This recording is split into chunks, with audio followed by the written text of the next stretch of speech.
Bonjour à tous. Aujourd'hui dans cette vidéo on va parler de One UI 7, la toute dernière mise à jour logicielle pour les smartphones Samsung que vous avez peut-être déjà sur votre téléphone, que vous avez peut-être pas encore, mais qui arrivera probablement, en tout cas si votre téléphone est toujours en maintenance, toujours supporté. One UI, pour les gens qui ne connaissent pas, donc c'est l'ensemble logiciel, on va dire le système d'exploitation des téléphones Samsung, c'est en fait une surcouche à Android, donc One UI 7 est synchronisé avec Android 15. Et le principe général de One UI, c'est de compléter, d'améliorer, d'enrichir Android, puisqu'Android reste quand même très basique, si vous avez l'occasion un jour d'essayer un Android pur, un AOSP, et donc Samsung enrichit Android avec plein de fonctionnalités qui servent à son écosystème. Parce que chez Samsung, vous avez évidemment des smartphones, mais vous avez aussi des montres connectées, vous avez aussi des tablettes, des ordinateurs, des réfrigérateurs, des télévisions, bref, tout un tas de produits qui peuvent interagir dans l'écosystème Samsung, et quelque part, le smartphone, c'est le centre de tout ça. Et quand vous voulez interagir avec des gens, via des chats, des trucs comme ça, quand vous voulez interagir avec des appareils, c'est intéressant d'avoir un appareil très complet qui est capable de faire plein de choses, et c'est ce que permet de faire One UI en complétant énormément Android et en apportant plein d'ajouts logiciels, fonctionnels, aussi des petits ajustements en termes matériels, donc pour interagir avec des produits en Bluetooth, etc. Mais donc du coup, vous avez un système d'exploitation très très très complet qui est probablement l'un des meilleurs du marché. C'est pas le plus léger, mais il reste très très fluide, très très opérationnel et surtout mis à jour très régulièrement par Samsung avec plein de petites nouveautés très intéressantes, dont des fonctionnalités d'IA pour les gens qui sont intéressés par l'IA. Dans cette vidéo, le but c'est pas d'aller dans la liste des changements fonctionnels de One UI. Ici, vous avez une capture d'écran. Ce que vous voyez qui défile presque à l'infini, c'est la liste de tous les changements, et encore, il n'y a pas tout, que vous avez dans One UI 7. Donc, c'est pas la peine de rêver dans cette vidéo sur une liste complète des changements. La liste complète des changements, vous l'avez soit quand vous faites la mise à jour, soit quand vous allez sur votre téléphone, vous pouvez avoir des informations sur les dernières versions, et également sur le site internet de Samsung, vous aurez plein d'informations sur le contenu de One UI. Et je voulais vous mettre vite fait ce contenu à l'écran pour vous expliquer les modèles et les déploiements, parce que tous les téléphones évidemment n'auront pas One UI 7, il faut être en maintenance, et vous allez aussi avoir des téléphones qui n'auront pas tout de suite One UI 7. Donc si votre téléphone n'est pas encore à jour, ou si vous n'osez pas faire la mise à jour, c'est pas grave, vous avez juste ici une estimation du calendrier. Moi j'ai eu ma mise à jour il y a 2 semaines, je crois, de One UI 7, j'ai même pas forcé, et du coup, quand j'en ai discuté autour de moi, je me suis rendu compte qu'il y a beaucoup de gens qui sont frustrés par la mise à jour parce qu'il y a des changements fonctionnels qui apparaissent. Je vous en montre un par exemple, vous avez une dissociation du panneau de notification que vous avez ici et du panneau de Quick Settings que vous avez à droite. Donc vous avez ici maintenant les Quick Settings et les notifications. Et ça, il y a des gens qui aimaient l'ancien comportement et qui sont un peu frustrés par ce type de choses. Et il y a plein d'autres petits trucs que je me suis rendu compte, en fait, les gens ne savent pas faire sur un téléphone Samsung, et c'est dommage.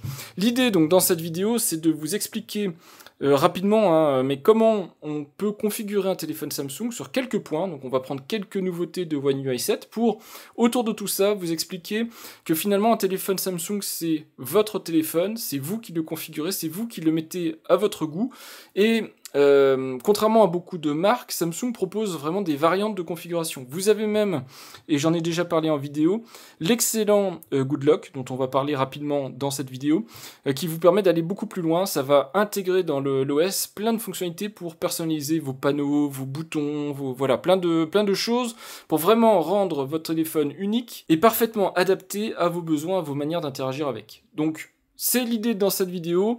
Je vous expliquerai aussi ce que j'aime bien, ce que j'aime moins dans One UI 7, mais moi, depuis que j'ai One UI 7, aucun souci, les performances sont toujours là, l'autonomie est toujours là, plein de petits ajouts en termes de gestion de la batterie, de gestion des jeux, de gestion globalement du téléphone, donc je suis plutôt content de cette mise à jour, il n'y a pas de problématiques particulières. Vous avez donc, je vous l'ai dit, sur le site internet de Samsung, et je vous le mettrai en description de vidéo, la liste de tous les changements. L'idée, c'est pas aller dans le détail, et même en allant dans le détail, on pourrait pas couvrir tout, donc je vais vous montrer ce qui a vraiment changé, ce qui va vous sauter aux yeux quelque part quand vous allez démarrer votre téléphone, et comme ça, vous serez, si vous n'avez pas déjà fait la mise à jour, au courant de ce qui change et de comment faire les changements. Et si vous avez déjà fait la mise à jour et que vous n'aimez pas ce nouveau panneau de notification par exemple, vous saurez comment aller éditer ça, modifier les réglages, modifier l'ordre de tout ça et ajuster votre smartphone Samsung exactement selon vos envies.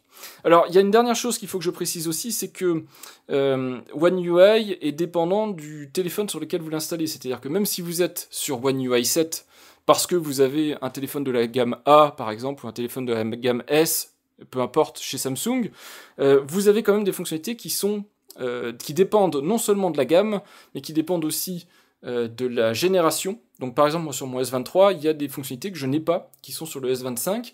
Donc voilà, il faut savoir que vous n'aurez pas tout sur tous les modèles de téléphone. Donc ça aussi, vous aurez des petits ajustements à faire. C'est normal si vous ne retrouvez pas tout sur votre téléphone, parce que soit il est vieux, soit il est dans une gamme qui n'est pas les gammes, on va dire, prestigieuses de Samsung, et donc toutes les fonctionnalités ne sont pas déployées dessus.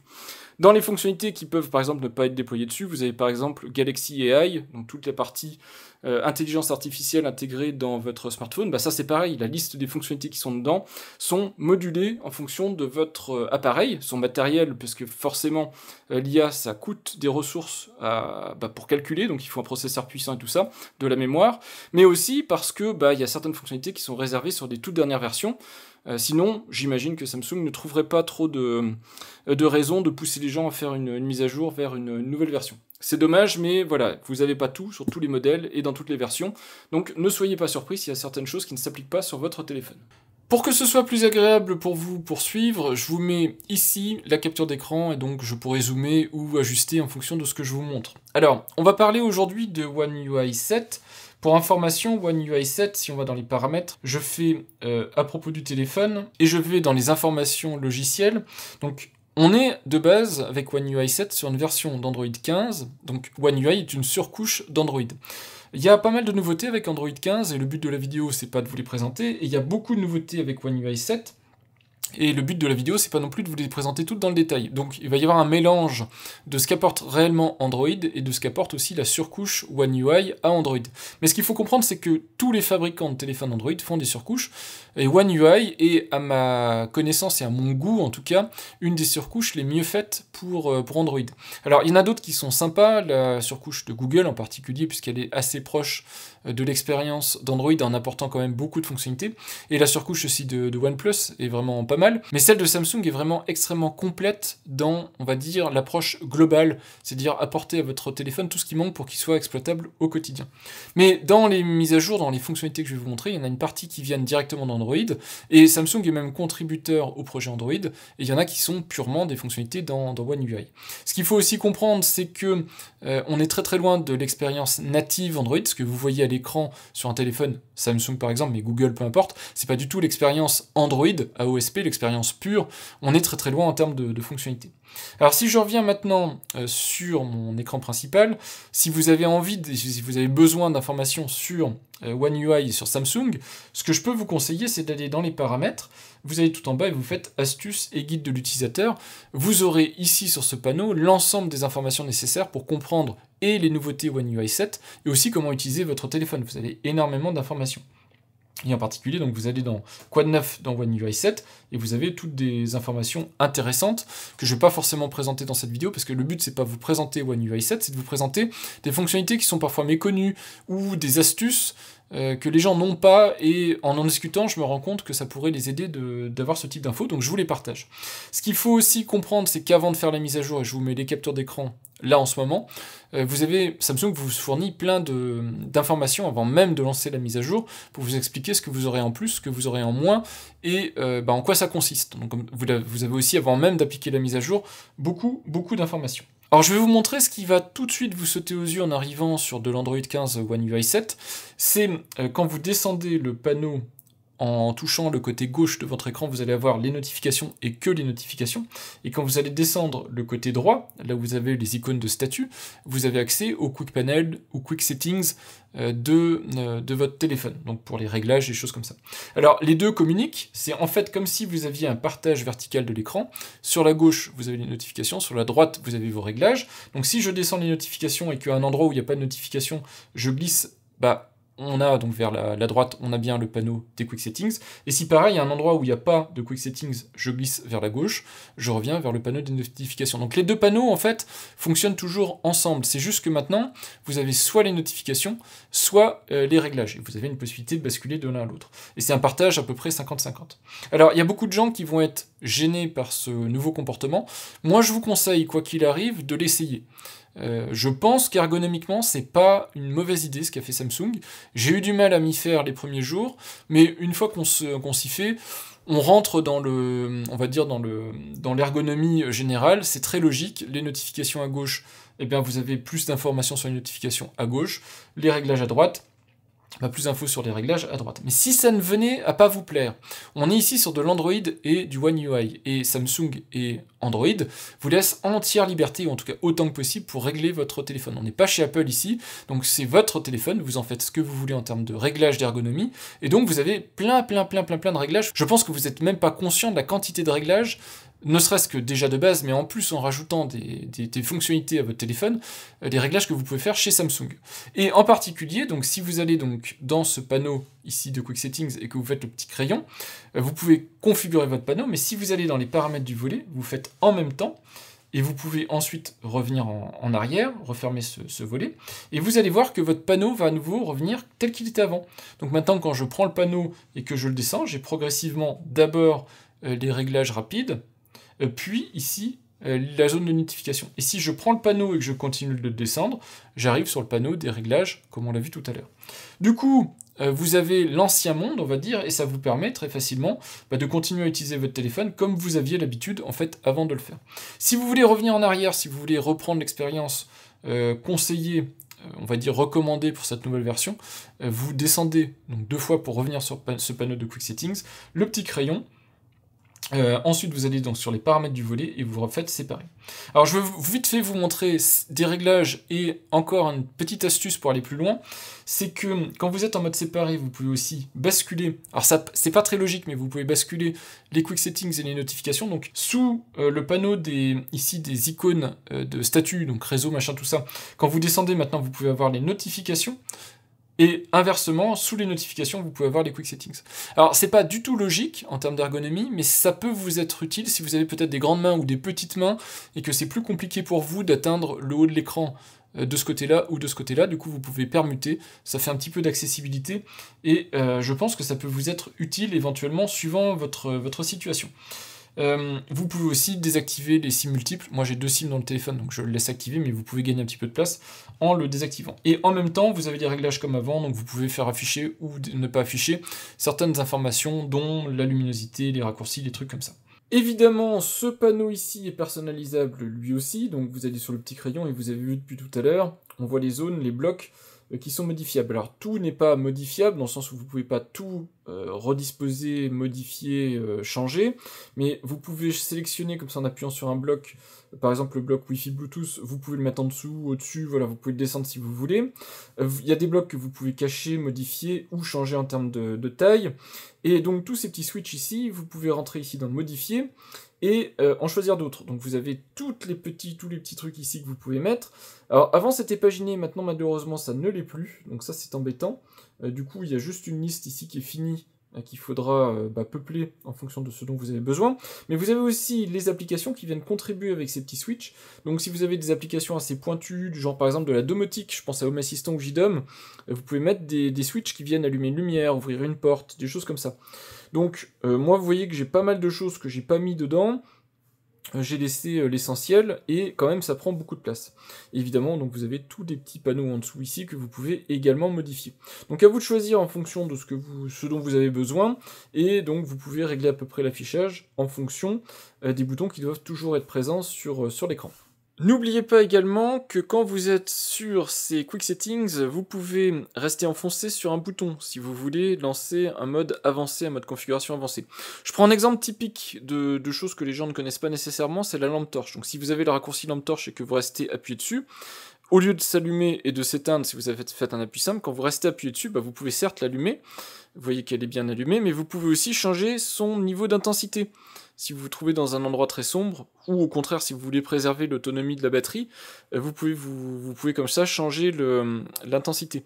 Et c'est vrai pour beaucoup de ces réglages-là, vous avez la possibilité d'aller dans les réglages avancés. Par exemple ici, on va en parler un petit peu après, mais pour la partie préservation de la batterie, si vous restez enfoncé, au lieu d'activer la protection de batterie ou non, vous pouvez aller dans le menu qui vous permet précisément de choisir votre réglage. Donc n'oubliez pas aussi ça, c'est vraiment un gain de temps quand vous vous rappelez que vous pouvez appuyer de manière prolongée sur n'importe lequel de ces réglages-ci, vous allez gagner du temps pour configurer ou pour aller dans le bon endroit pour configurer votre téléphone. Si au niveau de l'ergonomie, ça ne vous satisfait pas ce partage 50-50, vous pouvez installer l'application qui s'appelle GoodLock. Alors GoodLock, je vous en ai fait une vidéo dédiée, ça a beaucoup évolué depuis, mais on va pas revenir dans le détail parce que GoodLock, c'est énormément de réglages pour tout personnaliser sur votre téléphone, que ce soit les thèmes, création des claviers, vous pouvez créer vos propres claviers, mais aussi réglage complet de l'ergonomie du téléphone et mode avancé pour interagir avec votre téléphone. Mais vous avez en particulier un réglage qui est très intéressant, qui est Quick Start, donc qui vous permet de régler vos Quick Settings, et en particulier ici, vous voyez le réglage tout en bas, qui vous permet de répartir en fait l'espace entre les notifications et Quick Settings. Et moi, donc, comme j'ai activé cette extension, donc non seulement il faut installer l'application, donc vous allez, je vous montre quand même vite fait, que vous n'ayez pas besoin de vous retaper ma vidéo sur GoodLock, vous allez dans le store de Samsung, vous cherchez, vous devinez très facilement, GoodLock. Si GoodLock est disponible sur votre téléphone, vous faites installer, moi vous voyez qu'il est déjà installé. Et ensuite, GoodLock, c'est une succession de plugins. Donc, dans la liste ici qui va vous être proposée, plugins, vous installez, donc par défaut, vous cherchez Quick Start, c'est celui que je vous ai montré, mais vous en avez plein d'autres pour régler la caméra, même les comportements de caméra, les entrées que vous avez dans le menu caméra et tout ça. Donc, vous installez Quick Start, et donc vous pourrez faire autre chose que du 50-50. Vous pourrez faire par exemple moi j'ai fait 68-32%.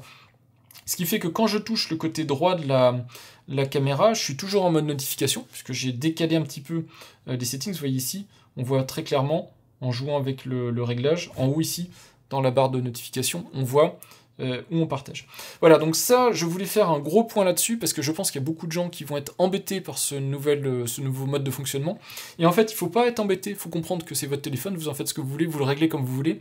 Et Samsung vous a laissé tout loisir, en fait, de configurer ça. Ce que je trouve dommage, et c'est le seul point sur lequel je serais d'accord pour dire qu'il y a un souci, c'est que par défaut, sur un nouveau téléphone ou sur une réinstallation complète, qu'on vous propose ça, c'est normal, mais si vous étiez dans l'ancien mode, moi j'aurais juste mis une petite notification pour vous dire « Ah bah tiens, il y a une nouvelle manière d'interagir avec les notifs et les quick panels, est-ce que vous voulez essayer ?» Vous faites oui définitivement, oui pour une journée, et comme ça, on vous met le nouveau réglage, et par exemple, on vous l'enlève au bout d'une journée si ça vous plaît pas, avec quelques indications sur comment activer le réglage. J'aurais préféré ça, puisque vous êtes habitué à un mode de fonctionnement, et c'est pas normal de vous le changer, de vous le forcer, sans vous préparer en fait à ce changement. Donc voilà en ce qui concerne notification Quick Settings, pour moi c'était le gros sujet de One UI 7, et vous l'avez vu, c'est pas un problème, vous réglez ça comme vous voulez. L'autre truc qui est super intéressant, c'est tout ce qui est Live Notification et Nowbar. Alors évidemment, je ne vais pas pouvoir vous le montrer dans le détail parce que j'ai un S23. Sur les S23 et les S24, on n'a pas accès à tout, en particulier on n'a pas le widget Now, je ne sais plus comment il s'appelle, Now Live ou quelque chose comme ça, mais on a quand même quelques petites choses qui sont intéressantes. Alors par exemple, je vais vous mettre un truc très basique. On va prendre une horloge et on va lancer un minuteur. Donc je lance le minuteur, vous allez voir déjà qu'il y a un petit truc ici qui va apparaître, c'est que maintenant, alors on avait une notification qui apparaissait, mais maintenant on a cette petite notification, la Now Notification, je ne sais pas comment l'appeler, qui vous permet d'en savoir plus sur le contenu dynamique en fait pour les applications compatibles qui est ici. Donc vous avez cette petite notification, quand on descend les notifications, elle est ici en plus gros. Et pareil, si on verrouille le téléphone. Alors je ne sais pas si vous le savez, mais quand vous verrouillez votre écran, ça stoppe l'enregistrement. Et ben c'est malheureux, mais j'avais fini la vidéo, je suis bon pour tout recommencer à partir de cette séquence, et je peux vous dire qu'il y avait du contenu que je dois refaire. Mais bref, c'est pas grave, donc j'étais en train de vous parler, au moment en tout cas où je me suis vraiment raté de cette dynamique, de cette zone dynamique, donc je vais faire très attention avec l'écran de verrouillage, mais je vais vous montrer quand même. Donc par exemple, vous avez la navigation.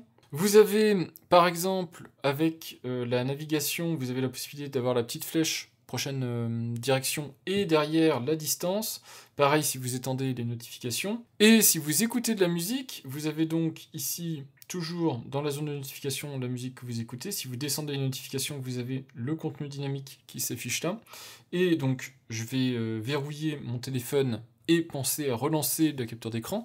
Mais vous avez la possibilité ici d'avoir là, ici, la petite zone de dynamique, en fait. Et vous pouvez interagir avec. Vous pouvez mettre sur pause, vous pouvez aller la chanson avant, après, etc. Donc, c'est assez complet. Vous pouvez, évidemment, arrêter la lecture et vous supprimez la notification, ce qui tue, enfin ce qui enlève l'application. Alors tout ça est réglable, vous allez ici dans les différents réglages, vous allez dans la partie, principalement d'ailleurs c'est écran de verrouillage, et vous avez Naobar. Alors c'est bien Naobar et pas Naobrief. Naobrief, hein, c'est l'espèce de grosse notification qu'il n'y a pas sur les S23+, enfin S23, S24, qu'il y a uniquement sur les S25, je sais pas pourquoi, c'est peut-être une segmentation purement logicielle. Mais en gros, ce que vous dit cette section-ci, c'est que vous avez du contenu dynamique, que vous pouvez activer sur plusieurs endroits de votre écran. Donc vous avez donc sur l'écran de verrouillage entre les deux boutons qui sont eux-mêmes configurables. Vous avez en haut à droite, en haut à gauche, pardon, je vous l'ai dit ici, zone où vous aviez ici les indications de direction ou la musique qui est en train de jouer. Et puis évidemment, quand vous déployez le volet notification, vous avez la grosse notification qui se trouve ici. Et donc vous pouvez choisir ce qui s'affiche ou ce qui ne s'affiche pas. Donc vous voyez ici la liste par défaut des applications qui ont la capacité d'afficher des choses. Donc je vous l'ai montré, la partie multimédia, la partie Maps, Samsung Health si vous faites une activité physique par exemple, horloge pour les comptes à rebours, les trucs comme ça. Vous avez donc le compte à rebours qui va apparaître là-haut. Et de la même manière, il apparaît dans le contenu dynamique ici. Alors c'est rien d'extraordinaire, hein, cette fonctionnalité-là, c'est juste hyper intéressant de voir tout ça standardisé dans une zone, enfin dans une manière de faire. Chaque panneau en fait a cette manière dynamique de présenter l'information ou les informations en cours. Un gros sujet quand on a un smartphone, qui est plus vraiment d'ailleurs un si gros sujet que ça, sur des modèles aussi intéressants que mon S23+, mais les modèles plus récents, les Ultra et les S24+, S24 Ultra, S25+, S25 Ultra et compagnie, c'est la batterie, la gestion de la batterie. Ce qu'il faut savoir quand même sur un appareil mobile comme un smartphone, c'est qu'on a principalement 3 éléments qui vont vieillir ou se dégrader sur un téléphone. Alors évidemment, sauf accident où on fait tomber, etc., le téléphone. L'usage courant, on va dire, c'est la batterie. La batterie s'use par les cycles, la décharge, la recharge, la décharge, la recharge, ça use la batterie, évidemment, c'est un composant chimique. Le port USB est soumis à rude épreuve parce que on débranche des câbles, c'est mécanique, et donc ça peut user le connecteur, voire le casser. Donc il faut être assez prudent avec son connecteur USB, ça se remplace, mais sur des modèles comme ça, c'est un petit peu compliqué, donc c'est un petit peu embêtant. Et puis l'écran c'est un écran OLED, donc si jamais on est trop demandeur en termes de luminosité, qu'on a du contenu très statique, on peut avoir un marquage de la dalle OLED, et donc avoir on va dire des ombres de ce qui était très lumineux, qui restent de manière plus ou moins prolongée sur son écran, voire de manière définitive quand l'écran est vraiment brûlé. Donc c'est des choses auxquelles il faut faire attention. Et donc quand on parle d'un de ces éléments-là, la batterie en particulier, il y a la possibilité de préserver sa batterie, en tout cas de la faire beaucoup mieux vieillir. Donc vous avez une section complète batterie, et dans cette partie batterie, vous avez la possibilité de protéger la batterie. Vous avez 3 modes.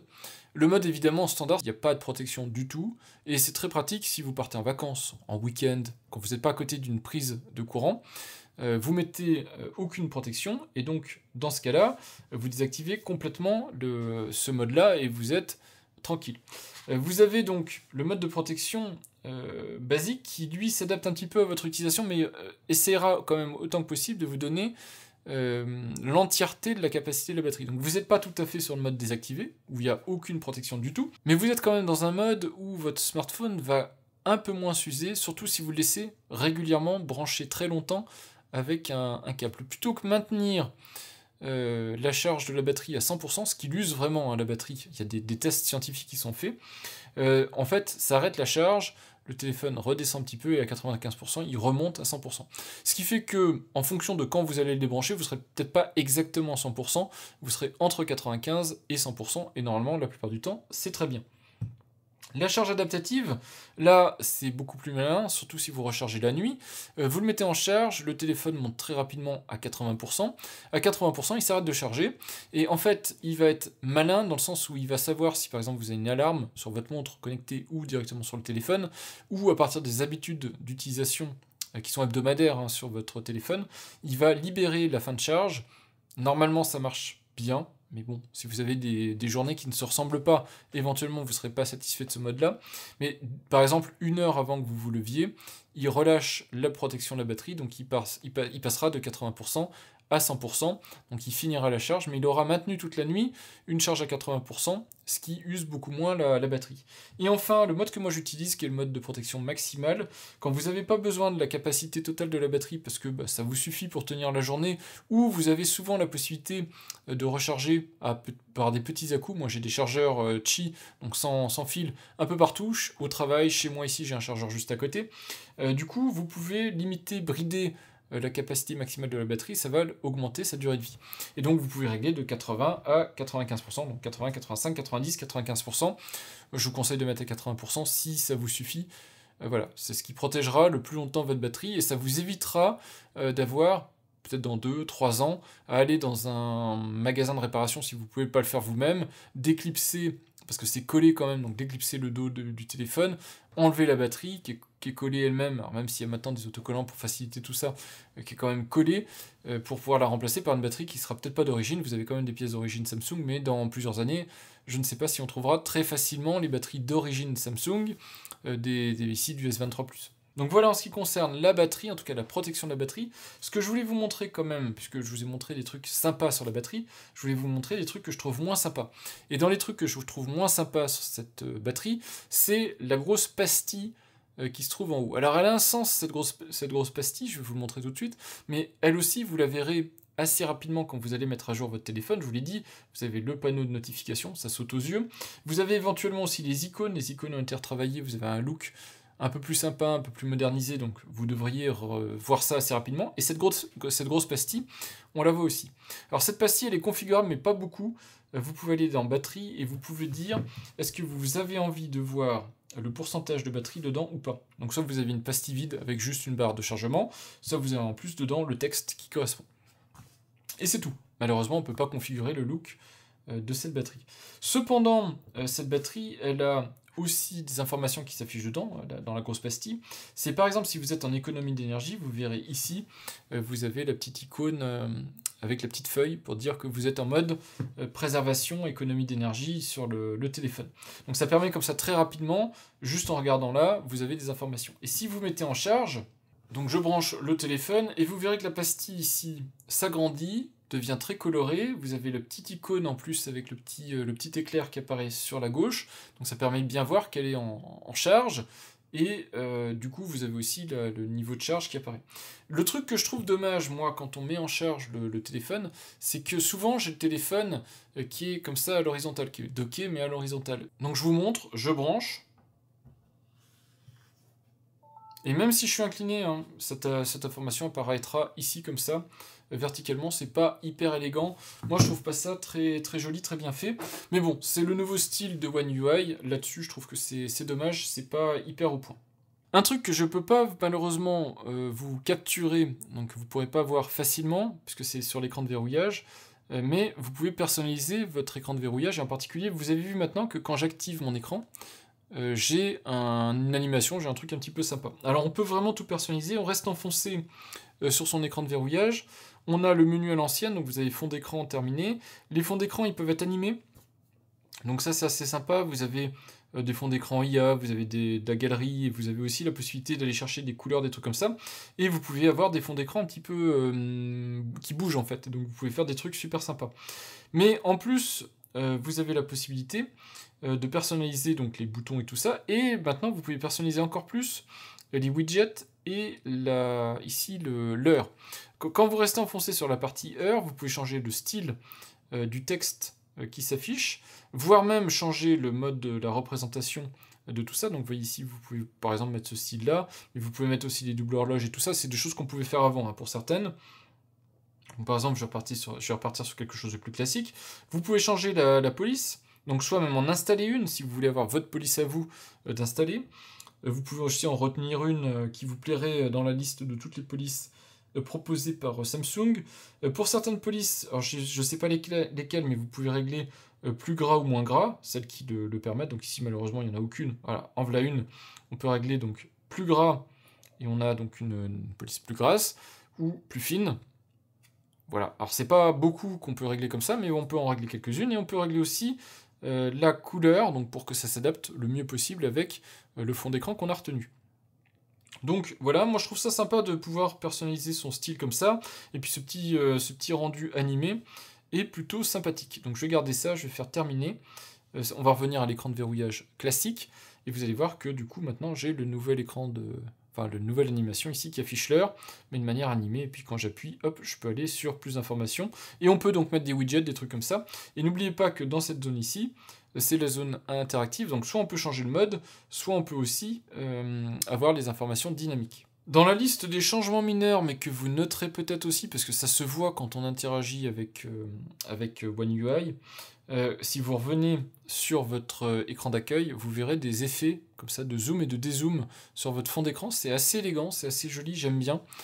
Ça donne un look un peu premium pour le coup. Ça, je trouve que esthétiquement, c'est plutôt réussi et ça permet d'avoir des petits effets de transition qui sont plutôt élégants et plutôt sympas. À ma connaissance, ça se configure pas spécialement. Dans les réglages, j'ai pas trouvé de choses pour aller dans le détail, mais voilà, je trouve que c'est bien fait et tel que c'est fourni, ça fonctionne bien.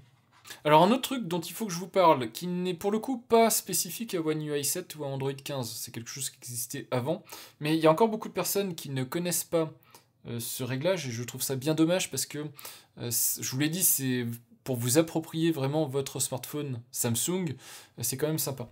Vous m'avez vu depuis le début de la vidéo, j'interagis beaucoup avec des gestes. Donc quand je fais retour, je glisse comme ça, je peux glisser aussi comme ça de l'autre côté. Le menu c'est vers le haut, donc comme ça je peux vraiment demander la liste de mes applications. Ce sont des gestes, mais peut-être vous n'aimez pas faire des gestes, vous aimez peut-être mieux les boutons traditionnels. Vous allez dans les réglages, vous allez dans la partie écran. Alors, j'ai cliqué à côté, écran. Vous allez dans la barre de navigation ici, et vous pouvez choisir soit les gestes, soit les touches. Et dans chaque cas, vous pouvez aller dans les options supplémentaires. Quand on sait des gestes, vous pouvez régler la sensibilité. Et les touches, donc vous pouvez activer les touches. Vous allez voir ici, ma barre va se remplacer par les boutons retour, menu et application. Et on peut aller dans les options supplémentaires, et on peut aller même permuter le bouton retour et le bouton application, changement d'application. Je crois que c'est à l'ancienne de Samsung, même si cette liste-là est plus logique. Donc déjà, en soi, ce genre de choses est plutôt pratique, mais je vous ai dit, il faut rajouter à cette recette magique Good Lock, parce que Good Lock vous permet de faire plein de choses. Et dans Good Lock, vous avez Navstar. Du coup, Navstar, c'est un des plugins qui est disponible dans Good Lock. Vous avez la liste ici. Donc je vous montre, je fais installer, installer. Ça va me l'installer. Je vais pouvoir ensuite aller dedans. Je le lance. Et là, vous allez voir que ça vous débloque un autre niveau encore de personnalisation. Donc j'active ça. Et vous allez voir qu'on peut non seulement changer les thèmes d'icônes. Donc par exemple, regardez, hop, j'appuie ici. J'ai les icônes qui changent. Imaginons que j'aime bien ce thème-là. J'ai les icônes qui changent, donc on peut faire des choses vraiment, vraiment sympathiques, mais on peut aussi se créer sa propre configuration, donc on peut choisir pour chaque bouton comment on veut qu'il soit rendu, quel est le look général, des choses comme ça, donc plutôt sympa. On peut aussi avoir la possibilité d'avoir un bouton pour cacher, donc quand on fait un double appui, on peut cacher la barre des boutons, mais quand même rester sur une barre bouton, et quand on relève comme ça et qu'on fait un double appui, on reverrouille la barre des boutons. On peut aussi changer la taille de la barre de navigation, donc tout petit, moyen ou très gros, en fonction de l'ergonomie que vous voulez. Vous voyez ici qu'on peut aussi changer l'alignement des boutons, si vous voulez une meilleure préhension à une seule main, donc aligner à droite, aligner à gauche, et vous pouvez ajouter un bouton ici. Voilà, le bouton de votre choix, vous pouvez mettre des boutons et du coup vous pouvez avoir un bouton internet, un bouton, je ne sais pas, un bouton recharger, voilà. Très pratique, vous avez une barre de boutons qui correspond parfaitement à vos besoins. Moi je trouve que c'est difficile de faire mieux en termes de réglage et en termes de possibilités. Et il y a beaucoup de gens qui ne connaissent pas ce réglage, donc ce type de réglage, c'est plutôt dommage. Si vous allez maintenant avec les gestes, donc ici je vais rebasculer sur les gestes, mais je vais aller quand même... Je retourne dans Good Lock, j'active donc les réglages avancés pour les gestes, et vous verrez que là, de la même manière, on a plein de choses. On peut avoir des indications sur les gestes, on peut avoir des boutons qui apparaissent quand on fait un geste, et personnaliser le thème des boutons. Voilà, plein de petits réglages, en fait, pour que ce soit aussi plus intéressant quand on fait des gestes, des informations complémentaires. Donc je vous laisse regarder, mais sachez que vous pouvez donc personnaliser boutons et gestes, soit déjà passer de l'un à l'autre, en fonction de vos préférences personnelles, soit aussi personnaliser assez loin dans le détail, vous avez vu, même rajouter des boutons et tout ça, avec Navstar. Quand on a un téléphone auquel on tient, quel que soit le prix, mais surtout quand c'est un téléphone qui commence à coûter cher, je vous conseille de connaître ce réglage, et pour vous montrer le réglage, je vais vous en profiter pour vous montrer un autre effet de bord quelque part des mises à jour One UI de Samsung, c'est des réglages anti-vol. Et donc si vous allez dans le panneau des paramètres et que vous faites rechercher, vous avez la possibilité de rechercher textuellement, vous avez des nouvelles thématiques qui apparaissent ici, donc vous avez l'historique de vos recherches, vous avez ici les thématiques, vous avez aussi une recherche vocale et une barre de recherche. Donc vous pouvez rechercher de manière textuelle, vous pouvez aussi rechercher avec un petit peu d'IA. Il y a normalement, en tout cas, quand vous tapez un mot, il y a, on va dire, tous les réglages qui ont à voir autour de ce mot qui sont censés apparaître. Donc si vous cherchez vol, vous avez volume et tout ça, et vous avez aussi protection contre le vol. Sur vos téléphones Samsung, évidemment, vous pouvez installer d'autres applications, dont l'application d'Android, par exemple, enfin Google, qui permet de faire du traçage de mobile. Mais donc ça se trouve dans la partie sécurité de votre téléphone, donc sécurité, confidentialité. Vous allez dans protection d'appareil perdu. Vous avez le traçage du mobile ici, qui vous permet de rattacher ça à votre compte Google ou votre compte Samsung. Donc ici, je travaille avec du Samsung. Et vous avez la détection de téléphone, l'envoi de la dernière position et la détection hors ligne.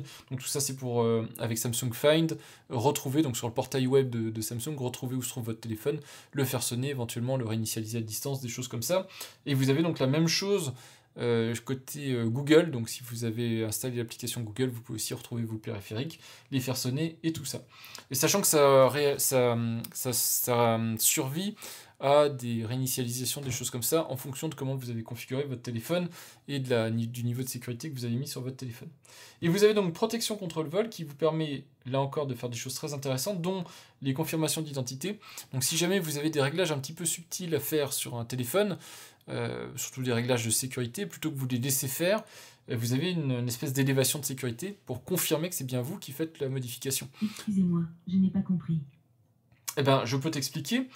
Par exemple, si jamais vous voulez désactiver la protection contre le vol, c'est normal de le faire avec une vérification d'identité, de manière à avoir de la biométrie, par exemple votre empreinte digitale, juste pour vérifier que c'est bien vous qui désactivez la protection contre le vol. Vous pouvez aussi, avec ce type de réglage, définir des lieux sûrs. Donc vous pouvez dire par exemple que certains lieux, vous pouvez faire toutes les modifications de réglage que vous voulez, ça n'a aucun impact. Par contre, si vous n'êtes pas dans ces lieux-là, il faudra faire de la biométrie pour changer les réglages. Et pareil, verrouillage contre le vol, verrouillage quand l'appareil est hors ligne, verrouillage à distance, donc vous pouvez vraiment faire en sorte que votre téléphone se bloque si jamais vous n'êtes plus en sa possession. Et donc si vous avez mis de la biométrie, donc si vous n'avez pas on va dire des manières faibles de se connecter sur le téléphone, a priori, votre téléphone, en tout cas les données qui se trouvent dedans, sont en sécurité. Je pense que la personne qui veut avoir accès au téléphone trouvera un moyen de le réinitialiser, ou le mettre en pièces pour vendre les pièces, mais en tout cas, vous pouvez au moins protéger de manière très sécurisée les données qui sont dedans, et empêcher que la personne puisse avoir accès à ces informations de manière très facile. Donc protection contre le vol, je pense qu'il faut aller faire un tour dedans. Si vous n'y êtes pas allé pour le moment, faites les réglages nécessaires pour que si jamais vous perdez, vous égarez votre téléphone, que ce soit temporairement sur un comptoir de bar, une table de restaurant, vous l'avez peut-être égaré 5 minutes, vous avez oublié, vous pouvez le récupérer, personne n'y aura touché, tant mieux, mais même si vous l'égarez, c'est quand même très intéressant de pouvoir savoir où il se trouve et le verrouiller, voire le réinitialiser à distance. C'est pas une fois qu'on se rend compte qu'on a perdu son téléphone ou qu'on se l'est fait voler qu'on pourra réagir pour ce type de choses. Donc il faut vraiment le planifier en amont, et c'est pour ça que je veux vous rappeler non seulement que ces fonctionnalités existent, mais qu'elles ont été remises à jour pour One UI 7, elles sont encore plus complètes dans la protection contre le vol. Des gros changements qu'on a dans One UI 6, puisque je crois que c'était One UI 6 les premiers déploiements, mais maintenant dans One UI 7 aussi, c'est évidemment toutes les fonctionnalités d'IA. Je pense que vous avez noté que vos téléphones sont de plus en plus intelligents, peut-être pas certains téléphones de certaines marques, mais les téléphones Samsung ont en tout cas beaucoup de fonctionnalités d'IA. Alors évidemment, ce que je vous conseille, c'est d'activer par défaut le traitement local des données. Ça va vous enlever pas mal de fonctionnalités qui pourraient vous intéresser, mais ça évite aussi d'envoyer sur des serveurs de Samsung et derrière de ne pas savoir exactement ce qui est fait avec vos données. Donc de garder tout sur le téléphone, tout est traité en local et donc du coup vos données sont en sécurité. À vous de voir comment vous voulez faire, vous perdez plein de capacités de résumé, de modification de photos, tout ça, mais ça vous garantit que ce que vous avez au moins ne fonctionne que sur votre téléphone et donc les données ne sortent pas. Donc c'est phasé tout ce genre de déploiement. Moi il y a des choses que je n'ai pas dans cette liste-là, soit parce que c'est un S23, soit parce que pour le moment c'est pas encore déployé, soit géographiquement, soit au niveau des phases et tout ça, donc je ne l'ai pas. Mais je voulais vous montrer quand même, par exemple, une des fonctionnalités d'IA qui peut être intéressante, mais je vous en ai montré par le passé. En particulier, je vous ai montré la possibilité de répondre automatiquement au téléphone avec une IA, donc avec de la transcription, des choses comme ça, pour pouvoir interagir avec la personne qui vous appelle, mais sans avoir besoin de décrocher et de parler. Et vous avez donc par exemple, avec l'enregistreur, des choses assez intéressantes. Donc, comme j'ai déjà fait l'exemple, du coup il y a déjà des entrées qui sont là, mais je refais l'exemple puisque, je vous l'ai dit, j'ai eu des soucis d'enregistrement d'écran. Donc je lance l'enregistrement, je continue de parler comme si de rien n'était, voilà le flux standard de la vidéo, et je fais exprès en plus de choisir des mots un petit peu tordus, on sait jamais. Peut-être que comme ça vous montrera des choses. Donc j'arrête l'enregistrement ici, et vous avez la possibilité de faire une transcription. Donc je vais choisir ici l'enregistrement. Vous voyez, c'est de l'IA, je peux faire transcrire. Ça se fait en local pour cette fonctionnalité-là.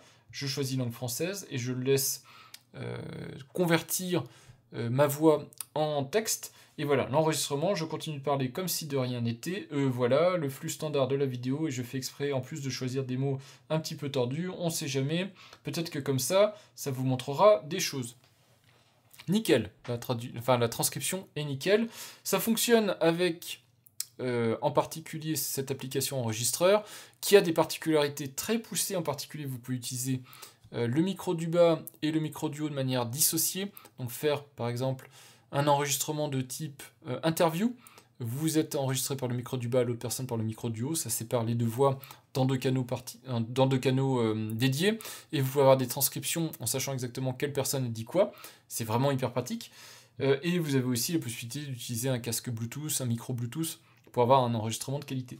Le seul truc par contre que vous n'aurez pas, si vous avez ici résumé, c'est à distance. Donc si jamais vous dites que vous voulez résumer de tout ce qui a été enregistré textuellement ensuite, et que vous voulez donc synthétiser ça, il faudra activer l'IA Cloud. Vous savez en tout cas que ça se trouve là, comment activer le traitement purement local, comment activer le traitement à distance sur les serveurs de Samsung. Pour le moment, toutes les fonctionnalités sont encore disponibles, mais j'imagine que tôt ou tard, Samsung va soit commencer à faire payer pour certains usages, soit les restreindre sur les derniers téléphones pendant 1 an, des trucs comme ça. Tout ne sera pas éternellement gratuit pour l'IA, ça coûte quand même relativement cher à faire tourner sur des serveurs. Et enfin, une petite chose que je voulais vous montrer, c'est la Game Bar. La Game Bar, c'est pareil, je pense il y a longtemps, je vous en avais fait une vidéo quasiment dédiée où je vous expliquais des fonctionnements très avancés chez Samsung, mais je vous les remontre quand même. Donc quand vous lancez un jeu, vous avez la possibilité ici, vous avez la Game Bar qui apparaît, donc on la voit à peine, elle est toute discrète, toute petite, ici. D'ailleurs, je peux la déplacer si nécessaire, comme ça on la voit mieux si je la mets un petit peu dans le ciel. Donc vous choisissez l'endroit qui vous gêne le moins, et quand vous appuyez, ou quand vous tirez en tout cas sur la Game Bar, elle apparaît ici. Et la Game Bar, elle vous permet d'interagir avec les capacités de votre téléphone, soit pour le jeu en cours, soit avec d'autres applications, soit pour régler votre téléphone, pour mieux interagir avec un jeu. Je m'explique. Donc ici par exemple vous avez les outils. Vous avez des protections contre les appuis accidentels, vous avez des captures d'écran, donc l'enregistrement c'est en cours évidemment pour le moment, la possibilité de bloquer la luminosité quand vous êtes en train de jouer à un certain niveau, et Bixby pour pas qu'il vienne vous embêter. En dessous, vous voyez qu'on est en mode équilibré avec 16% de RAM consommé, donc on est à l'aise pour jouer. Si on va dans les applications pop-up, on peut faire apparaître des applications pour pas quitter le jeu, mais avoir en surincrustation le petit pop-up. Donc ça peut être par exemple le téléphone, un message pour répondre. Donc ça peut être pratique. Et quand on va dans les réglages, là on va vraiment dans les réglages de la Game Bar, donc du Game Booster, on peut changer le mode de performance de son téléphone. Donc en particulier on peut le mettre en mode performance qui va débloquer en fait les capacités du téléphone au maximum, voire économiseur de batterie si on veut aller dans l'autre sens. Régler la fluidité, et c'est surtout un réglage qui est super intéressant en plus de la fluidité et du mode d'optimisation du jeu, c'est de désactiver la charge Power Delivery. Donc vous voyez ici, vous avez le texte qui vous explique. L'idée générale, c'est de réduire la puissance de charge, parce qu'en fait, votre téléphone, si vous êtes en train de jouer, déjà il consomme beaucoup de ressources, et donc il va chauffer. Si en plus vous faites une charge rapide, vous allez surchauffer sur la batterie. Et le téléphone, il est pas bête, lui son objectif c'est de ne pas tomber en panne, de ne pas s'arrêter, et donc ce qu'il va faire c'est qu'il va réduire en fait la capacité du processeur, et donc votre jeu va commencer à être plus lent, parce que votre téléphone chauffe trop. Donc si vous le laissez brancher parce que vous devez le charger, ou vous voulez pas qu'il se décharge trop pendant que vous jouez, vous avez la capacité de désactiver le chargement de grosse puissance en fait, pour permettre d'aller plus loin dans le jeu, de ne pas avoir de baisse de performance, des choses comme ça. Tous les réglages, vous les retrouvez ici, disponibles dans le détail, donc les protections d'appui accidentelles, les captures d'écran, comment vous faites des captures d'écran, donc quel format et tout ça. Donc voilà, c'est plein de réglages qui sont très intéressants. Dès que vous êtes en train de jouer, vous avez cette petite barre qui vous permet comme ça de contrôler ce que fait votre téléphone en termes de jeu. Voilà. Alors le mode de détection de jeu est normalement assez correct. Dès que vous avez des applications plein écran, etc., la Game Bar se met en place et vous pouvez régler les capacités du téléphone. Voilà ce que je pouvais vous dire de cette mise à jour 7 de One UI. Pour moi, One UI continue de se peaufiner, ça reste un excellent système pour faire tourner un smartphone, et couplé avec l'excellent matériel d'un, par exemple, S23, ça fait vraiment un duo de qualité, et je trouve que c'est extrêmement exploitable au quotidien. Alors il y a des petits trucs que je n'aime pas, je vous l'ai dit. La petite icône batterie, là, je la trouve pas esthétique, et puis même le nouveau thème, le nouveau look, quand vous branchez votre chargeur avec la nouvelle petite icône de charge plein écran, là, c'est pas super esthétique, je trouve. Mais pour moi, c'est des problématiques à la marge. Le téléphone reste ultra exploitable, ultra pratique à utiliser au quotidien, et donc je suis très content par cette nouvelle mise à jour. Et puis surtout, vous avez maintenant, sur les téléphones les plus récents, des maintenances logicielles qui sont très longues, on parle de 5 ans, de 7 ans, donc c'est vraiment extrêmement pratique, puisque vous allez avoir un téléphone qui obtiendra des mises à jour, et donc qui s'améliorera, qui se bonifiera encore pendant pas mal d'années. Alors le souci, c'est pour les gens qui ne veulent pas changer, c'est-à-dire les gens qui sont très contents de One UI 6, et qui voudraient rester éternellement en One UI 6. Bah ça, ce sera pas possible, évidemment. Tôt ou tard, il va falloir faire la mise à jour, et donc même si vous êtes très satisfait de votre version de One UI, vous serez obligé, ne serait-ce que pour des raisons de sécurité, de passer sur des versions plus récentes d'Android, et donc sur des versions plus récentes de One UI. Et donc c'est pour ça qu'il faut savoir où se trouvent les réglages, comment faire les réglages, pour, autant que possible, que le téléphone ne vous frustre pas au quotidien, que vous ne soyez pas obligé d'utiliser une certaine ergonomie que vous impose Samsung, mais que vous puissiez la configurer, puisque Samsung vous propose énormément de choix de configuration, donc autant en profiter, autant ajuster votre téléphone selon vos préférences, vos besoins, vos habitudes. Voilà, j'espère que cette petite vidéo vous aura été utile. Si vous avez des fonctionnalités côté Samsung One UI qui vous intéressent beaucoup, que je n'ai pas couvert, n'hésitez pas à en parler en commentaire, et je pourrais toujours peut-être en refaire un contenu si ça valait le coup.